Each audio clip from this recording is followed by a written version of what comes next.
Hi hello welcome back to my YouTube channel Shekharaji official. So ఈరోజు వీడియోలో నేను నా ఫేవరెట్ రెసిపీ అమ్మ చేస్తుందన్నమాట. సో బ్యాచిలర్స్కి మెయిన్గా యూస్ఫుల్ అవుతుంది బికాజ్ ఈ కర్రీ చేయడానికి పెద్ద ప్రిపరేషన్ అవసరం లేదు. వెజిటేబుల్స్ ఏది లేనప్పుడు ఓన్లీ 3 ఎగ్స్ ఉన్నప్పుడు మీరు ఈ కర్రీని ఈజీగా ప్రిపేర్ చేసుకోవచ్చు. సో రెసిపీ ఏంటి అనేది చూసేద్దాం.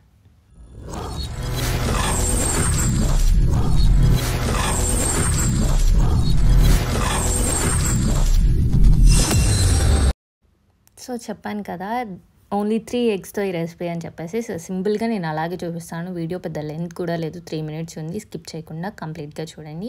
ఫస్ట్ ఆఫ్ ఆల్ ఇక్కడ మిక్సీ జార్ తీసుకొని దాంట్లో ఒక్కొక్క ఎగ్ని బ్రేక్ చేసి ఓన్లీ 3 మీ ఇంట్లో ఉన్న క్వాలిటీని బట్టి మెంబర్స్ని బట్టి మీరు చూస్ చేసుకోవచ్చు. సో మా మమ్మీ అయితే 3 ఎగ్స్ని బ్రేక్ చేసి మిక్సీ జార్లో, ఇంకా దాంట్లో ఏం యాడ్ చేయమంట, జస్ట్ ఒక టేస్ట్కి తగ్గట్టు కొంచెం సాల్ట్ యాడ్ చేసుకొని మిక్సీ చేసేసుకొని పక్కన పెట్టేసుకోండి. సో నెక్స్ట్ వచ్చేసి ఒక ప్లేట్లో ఒక ఆనియన్ అండ్ 2 టొమాటోస్ కట్ చేసి మళ్ళీ దాన్ని సేమ్ మిక్సీలో గ్రైండ్ చేసేయాలన్నమాట. సో ఈ పేస్ట్ ప్రిపేర్ చేసుకొని పక్కన పెట్టేసుకోండి. అండ్ మీకు తెలుసు కదా పొంగనాలు వేసుకునేది. సో దాంట్లో ఇలా అది హీట్ అయ్యాక దాంట్లో ఆయిల్ అప్లై చేసుకొని ఇందాక మనం ప్రిపేర్ చేసిన ఎగ్ ఉంది కదా, సో దాన్ని ఇలా పొంగనాల్లాగా వేసేసుకోండి. ఐ థింక్ ఈ ప్రాసెస్ చాలామందికి తెలిసే ఉండిద్ది, ఇంట్లో పొంగనాలు ఎప్పుడు చేసుకునే వాళ్ళకి. నాకైతే ఈ రెసిపీ చాలా ఫేవరెట్, యూజువల్గా చేసుకునే ఎగ్ కర్రీ కన్నా కూడా. సో తర్వాత ఇలా ప్యాన్ పెట్టేసుకొని 2 టేబుల్ స్పూన్ ఆయిల్ యాడ్ చేసుకోండి.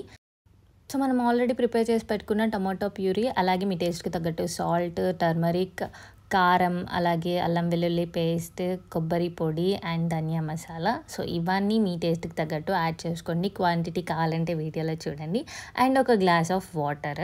సో వీటన్నిటివి వేసి ఒక 10 మినిట్స్ లో ఫ్లేమ్లో పెట్టేసి ఇలా బాయిల్ అవ్వనివ్వండి.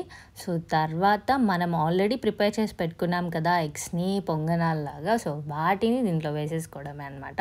పెద్ద ప్రాసెస్ కాదు, చాలా సింపుల్. ఈవెన్ నాకు కూడా, బ్యాచిలర్స్కి కూడా, అంటే బయట ఉంటున్న వాళ్ళకి, కుకింగ్ రాని వాళ్ళకి కూడా చాలా ఈజీగా వచ్చేస్తుంది. అంతే, ఇది పెట్టేసుకొని ఆ పొంగనాలు వేసుకొని 5 మినిట్స్ తర్వాత కొత్తిమీర వేసేసుకొని ఆఫ్ చేసేయడమే. చాలా సింపుల్గా ప్రిపేర్ అవుతుంది కర్రీ.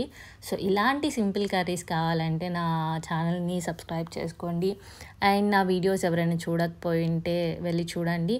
హోప్ మీకు ఈ రెసిపీ యూజ్ అవుతుంది అనుకుంటున్నా. ఎవరైనా ట్రై చేస్తే నాకు కామెంట్ సెక్షన్లో కామెంట్ చేసి నాతో షేర్ చేసుకోండి. So that's all for today. Thank you and please don't forget to like, share, subscribe.